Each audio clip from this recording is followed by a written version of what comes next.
ബ്രോക്ക് ലെസ്നറിന്റെ issue ഇത് നിങ്ങൾ കേട്ടിട്ടുണ്ടായിരിക്കും. എന്താണ് ശരിക്കും ബ്രോക്ക് ലെസ്നറിന്റെ ഇഷ്യൂ? ബ്രോക്ക് ലെസ്നറിനെതിരെയുള്ള കേസ് എന്താണ്? ബ്രോക്കിനെതിരെ ആരാണ് പരാതി കൊടുത്തത്? എന്തുകൊണ്ടാണ് ബ്രോക്ക് ഡബ്ല്യുഡബ്ല്യുഇയിലേക്ക് തിരിച്ചു വരാത്തത്? ഇനി ഒരിക്കലും ബ്രോക്ക് വരില്ല എന്ന് പറഞ്ഞത് എന്തുകൊണ്ടാണ്? ഈ കാര്യങ്ങളെ കുറിച്ചെല്ലാം തന്നെ നിങ്ങൾക്ക് അറിയണ്ടേ? നിങ്ങൾക്ക് ക്ലിയർ ആയിട്ടൊരു ഐഡിയ ഇല്ല എന്നുള്ളത് എനിക്കറിയാം. അപ്പോൾ അത് പറഞ്ഞു തരാൻ വേണ്ടിയിട്ടാണ് ഞാൻ ഇന്ന് ഈ വീഡിയോയുമായിട്ട് എത്തിയിരിക്കുന്നത്. Welcome to Saturday night story. Video ഇതുവരെ നിങ്ങൾ ലൈക്ക് ചെയ്തിട്ടില്ല എന്നുണ്ടെങ്കിൽ ഉടനെ തന്നെ ലൈക്ക് ചെയ്യുക.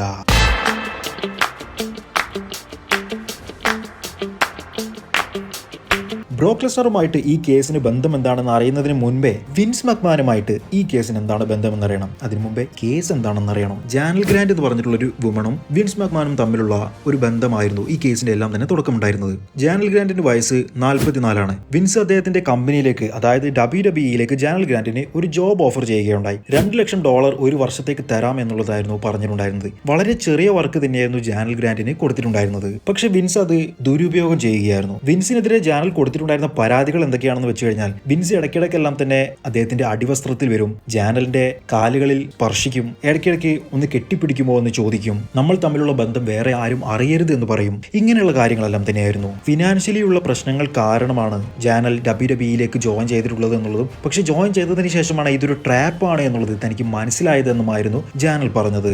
അഡ്മിനിസ്ട്രേറ്റീവ് കോർഡിനേറ്റർ എന്ന് പറഞ്ഞിട്ടുള്ള ഒരു റോളിലേക്കായിരുന്നു ജാനലിനെ വിൻസ് ഹയർ ചെയ്തിട്ടുണ്ടായിരുന്നത്. പേര് അഡ്മിനിസ്ട്രേറ്റീവ് കോർഡിനേറ്റർ എന്നാണെന്നുണ്ടെങ്കിലും വിൻസിന്റെ സുഖങ്ങൾക്ക് വേണ്ടിയിട്ട് കൂടെ നിൽക്കാൻ വേണ്ടിയിട്ടായിരുന്നു വിൻസ് ജാനലിനെ ഉപയോഗിച്ചിട്ടുണ്ടായിരുന്നത്. വിൻസിന് കാണണമെന്ന് തോന്നുമ്പോൾ പല രീതിയിലുള്ള വൾഗറായിട്ടുള്ള ഫോട്ടോസും വീഡിയോസും അയച്ചു കൊടുക്കുക എന്നുള്ളതായിരുന്നു ജാനലിന്റെ പ്രധാന പണി. അതുപോലെ തന്നെ എല്ലാവർക്കും അറപ്പ് തോന്നുന്ന രീതിയിലുള്ള പല സെക്ഷൽ ഫാന്റസീസുമായിരുന്നു വിൻസ് മക്മാൻ ഉണ്ടായിരുന്നതെന്നായിരുന്നു ജാനൽ പുറത്തു കൊണ്ടുവന്നിട്ടുണ്ടായിരുന്നത്. പക്ഷേ ഇതിന്റെ ഒന്നും തന്നെ തെളിവുകൾ ജാനൽ പുറത്തു വിട്ടിട്ടില്ല. അത് അധികാരികൾക്ക് മാത്രമേ കൊടുത്തിട്ടുണ്ടായിരുന്നുള്ളൂ. ഇതിനെതിരെ പറഞ്ഞിട്ടുണ്ടായിരുന്ന, അതായത് വിൻസിന്റെ ഭാഗം പറഞ്ഞിട്ടുണ്ടായിരുന്ന ക്രിട്ടിക്സ് പറഞ്ഞത് 44 വയസ്സായില്ലേ, എന്നിട്ടും ഈ കാര്യങ്ങളൊന്നും തന്നെ അറിയാതെ പെട്ടുപോയതാണെന്ന് പറയാൻ നിങ്ങൾക്ക് നാണമില്ല എന്നുള്ളതായിരുന്നു.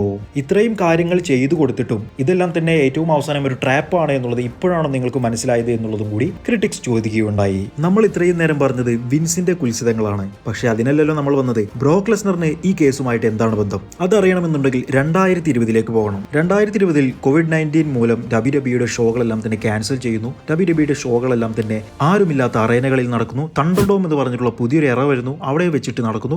റസൽമേനിയ 36 ബ്രോക്ക് ലെസ്നർ വേഴ്സസ് ഡ്രൂ മെക്കിൻഡർ തമ്മിലുള്ള ഒരു മാച്ച് നടക്കുന്നു. ആ ഒരു മാച്ചിൽ ബ്രോക്ക് ലെസ്നർ തോൽക്കുന്നു. ബ്രോക്ക് പറയുന്നു, ഇനി ഒരിക്കലും ഞാൻ റസലിംഗിലേക്ക് വരില്ല, റസലിംഗിൽ നിന്നും ഞാൻ വിരമിച്ചു കഴിഞ്ഞു എന്ന്. പക്ഷേ വിൻസിന് ബ്രോക്ക് ലെസ്നർ ഇല്ലാതെ പറ്റില്ലായിരുന്നു. ഡബ്ല്യുഡബ്ല്യുഇയിൽ ബ്രോക്ക് ലെസ്നർ തിരിച്ചു വരണമെന്നുള്ള ഏറ്റവും വലിയ ആഗ്രഹം ഉണ്ടായിരുന്നത് വിൻസ് മക്മാന് തന്നെയായിരുന്നു. ബ്രോക്കിനെ എങ്ങനെയെങ്കിലും കൊണ്ടുവരണം. അതിനു വേണ്ടിയിട്ട് വിൻസ് എടുത്തിട്ടുണ്ടായിരുന്ന ഒരു തന്ത്രം തന്നെയായിരുന്നു ജാനൽ ഗ്രാൻഡ് എന്ന് പറഞ്ഞിട്ടുള്ള ആ ഒരു സ്ത്രീ. ബ്രോക്കിനെതിരെ ജാനൽ ഗ്രാൻഡിനെ മുൻപിൽ വെച്ചിട്ടായിരുന്നു വിൻസ് ബാർഗെയിൻ ചെയ്തിട്ടുണ്ടായിരുന്നത്. വിൻസിന്റെ ഏറ്റവും വലിയ ഫാന്റസി എന്താണെന്ന് വെച്ച് കഴിഞ്ഞാൽ, ബ്രോക്ക് ലെസ്നറും ജാനൽ ഗ്രാൻഡും തമ്മിൽ കുൽസിതത്തിൽ ഏർപ്പെടുന്നത് കാണുക എന്ന് തന്നെയായിരുന്നു. ജാനൽ ഗ്രാൻഡിന്റെ പേഴ്സണൽ നമ്പർ ബ്രോക്ക് ലെസ്നറിനും വിൻസ് കൊടുത്തിട്ടുണ്ടായിരുന്നു. പക്ഷേ ഇതൊന്നും തന്നെ ബ്രോക്കിനെതിരെ ഒരു കേസായിട്ട് വന്നിട്ടില്ലല്ലോ.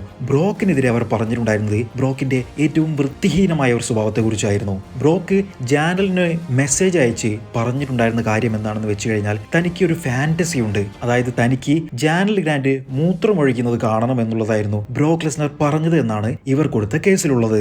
ഡബ്ല്യുഡബ്ല്യുഇയിൽ അധികം സംസാരിക്കാത്ത, ഫാൻസുകളോട് അധികം മിണ്ടാത്ത, പുറത്തധികം കാണാത്ത ബ്രോക്ക് ലെസ്നറിന് ഇങ്ങനെയൊരു മുഖമുണ്ടോ എന്നുള്ളത് എല്ലാവരും ആശ്ചര്യപ്പെട്ടു പോകും. പക്ഷെ ഇങ്ങനെ ഒരു കാര്യം നടന്നിട്ടുണ്ട് എന്ന് തന്നെയാണ് ജാനൽ ഗ്രാൻഡ് പറഞ്ഞത്. പക്ഷേ ജാനൽ ഗ്രാൻഡ് കൊടുത്തിട്ടുണ്ടായിരുന്ന കേസിൽ ഒരിക്കലും ബ്രോക്ക് ലെസ്നറിന്റെ പേര് പറഞ്ഞിട്ടില്ല എന്നും അറിയാൻ കഴിയുന്നുണ്ട്. ഡബ്ല്യുഡബ്ല്യുഇയിലെ ഫേമസ് ആയിട്ടുള്ള ഒരുപാട് ഫാൻസ് ഉള്ള ഒരു റെസ്ലറാണ് എന്നുള്ളതും, ആ റെസ്ലർ 2020 റിട്ടയർ ചെയ്തിട്ടുണ്ടായിരുന്നു, അതിനുശേഷം വീണ്ടും റെസ്ലിംഗിലേക്ക് തിരിച്ചു വന്നിട്ടുണ്ടായിരുന്നു എന്നുള്ളതും പറഞ്ഞതുകൊണ്ട് എല്ലാവരും ഊഹിച്ചെടുത്തതാണ് ബ്രോക്ക് ലെസ്നറിന്റെ പേര്. അല്ലാതെ ബ്രോക്ക് ലെസ്നറിന്റെ പേര് എവിടെയും കൊടുത്തിട്ടില്ല. പക്ഷേ എല്ലാ കാര്യങ്ങളും വെച്ച് നോക്കുന്ന സമയത്ത് 2020 റിട്ടയർ ചെയ്ത് വീണ്ടും തിരിച്ചു വന്ന ആകെ ഒരേ ഒരു റെസ്ലറേ ഉള്ളൂ അത്രത്തോളം ഫാൻസ് ഉള്ളത്, അത് ബ്രോക്ക് ലെസ്നർ മാത്രമാണ്. അങ്ങനെയായിരുന്നു ബ്രോക്കിന്റെ പേരിലേക്ക് ഈ കേസ് എത്തിപ്പെട്ടിട്ടുണ്ടായിരുന്നത്. ബ്രോക്കിനെ ഡബ്ല്യുഡബ്ല്യുഇയുടെ ചരിത്രത്തിൽ നിന്ന് തന്നെ മായ്ക്കാൻ വേണ്ടിയിട്ടാണ് നോക്കുന്നത്. ഡബ്ല്യുഡബ്ല്യുഇയുടെ ഒരു വീഡിയോ ഇൻട്രോ ഉണ്ടായിരുന്നു, അതിൽ നിന്നും ബ്രോക്കിനെ മാറ്റിക്കൊണ്ട് പകരം LA നൈറ്റിനെ ആഡ് ചെയ്യുകയുണ്ടായി. 2024 റോയൽ റംബിളിൽ ബ്രോക്ക് തിരിച്ചു വരുമെന്നുള്ളത് ഉറപ്പായി നിൽക്കുകയായിരുന്നു. അതിൽ ബ്രോക്കിന് പകരം വന്നിട്ടുണ്ടായിരുന്നത് ബ്രോൺ ബ്രേക്കർ ആയിരുന്നു. റെസിൽമേനിയ 40 ഗുന്തറിനെതിരെ ഒരു ഡ്രീം മാച്ച് നടക്കുമെന്നുള്ളത് ഉറപ്പിച്ചിട്ടുണ്ടായിരുന്നു. അതും നടന്നില്ല. ഗുന്തറിനെതിരെ റെസിൽമേനിയ 40 മത്സരിച്ചിട്ടുണ്ടായിരുന്നത് സാമി സെയിൻ ആയിരുന്നു.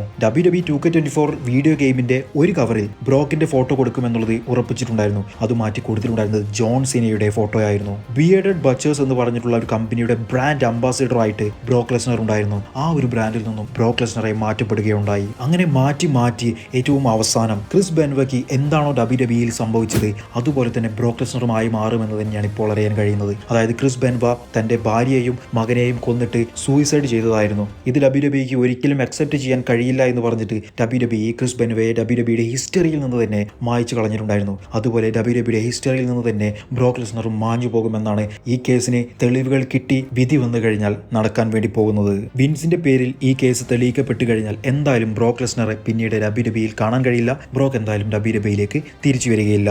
ഇതിനു മുൻപേ ബ്രോക്കിന്റെ പേരിൽ മറ്റൊരു കേസ് കൂടി ഉണ്ടായിരുന്നു. 2004 ടെറി റെയ്നോൾഡ്സ് എന്ന് പറഞ്ഞിട്ടുണ്ടായിരുന്ന ഒരു റെസ്ലർ ബ്രോക്കിനെതിരെ ഇതുപോലെ കംപ്ലൈന്റ് ചെയ്തിട്ടുണ്ടായിരുന്നു. ബ്രോക്ക് ഇൻഡീസെന്റ് ആയിട്ട് ബിഹേവ് ചെയ്തു എന്ന് പറഞ്ഞിട്ട്. അന്ന് ടെറി റെയ്നോൾഡ്സ് പറഞ്ഞിട്ടുണ്ടായിരുന്നത് ബ്രോക്ക് ലെസ്നർ തുണി അഴിച്ച് കാണിച്ചു കൊടുത്തു എന്നുള്ളതായിരുന്നു. ആ സമയത്ത് ഇത് പുറത്തു പറയരുത് എന്നുള്ളത് WWE മാനേജ്മെന്റ് തന്നോട് പറഞ്ഞിട്ടുണ്ടായിരുന്നു എന്നുള്ളതും വർഷങ്ങൾക്ക് ശേഷം താൻ ഇത് പുറത്തു പറഞ്ഞിട്ടുണ്ടായിരുന്നു എന്നുള്ളതും ടെറി റെയ്നോൾഡ്സ് പറയുകയുണ്ടായി. നമ്മുടെ കേരളത്തിൽ മീ ടു മൂവ്മെന്റ് വന്നതുപോലെ സ്പീക്ക് ഔട്ട് എന്ന് പറഞ്ഞിട്ടുണ്ടായിരുന്ന ഒരു മൂവ്മെന്റ് റെസ്ലിംഗിൽ വന്ന സമയത്തായിരുന്നു ടെറി റെയ്നോൾഡ്സ് ഈ കാര്യം വെളിപ്പെടുത്തിയിട്ടുണ്ടായിരുന്നത്. നിങ്ങളുടെ അഭിപ്രായത്തിൽ ഇങ്ങനെ ബ്രോക്ക് ലെസ്നർ ചെയ്തിട്ടുണ്ട് എന്നുണ്ടെങ്കിൽ അദ്ദേഹം റെസ്ലിംഗിലേക്ക് തിരിച്ചു വരണമെന്നുള്ളത് നിങ്ങൾ ആഗ്രഹിക്കുന്നുണ്ടോ? വീഡിയോയുടെ താഴെ കമന്റ് ചെയ്യണേ. എന്തായാലും ഇനി ബ്രോക്ക് ലെസ്നർ തിരിച്ചു വരാനുള്ള സാധ്യതകൾ വളരെയധികം കുറവ് തന്നെയാണ്. അദ്ദേഹം ഇന്നസെന്റ് ആണ് എന്നുള്ളത് അറിഞ്ഞു കഴിഞ്ഞാലും അദ്ദേഹം ഇപ്പോൾ ഫാൻസിന്റെ ഇടയിലെല്ലാം തന്നെ നാറി നിൽക്കുകയാണ്. ഇനി അദ്ദേഹത്തിന് തിരിച്ചു വരാൻ കഴിയുമെന്ന് എനിക്ക് തോന്നുന്നില്ല. ഇപ്പോൾ അദ്ദേഹം റിട്ടയർ ചെയ്യുന്ന ആ ഒരു മൊമെന്റിൽ എത്തി നിൽക്കുകയാണ്. ഇനി വീണ്ടും റെസ്ലിംഗിലേക്ക് തിരിച്ചു വരാനുള്ള ഒരു ആഗ്രഹവും ബ്രോക്കിന്റെ മനസ്സിലും ഉണ്ടാകുമെന്നുള്ളത് എനിക്കും തോന്നുന്നില്ല.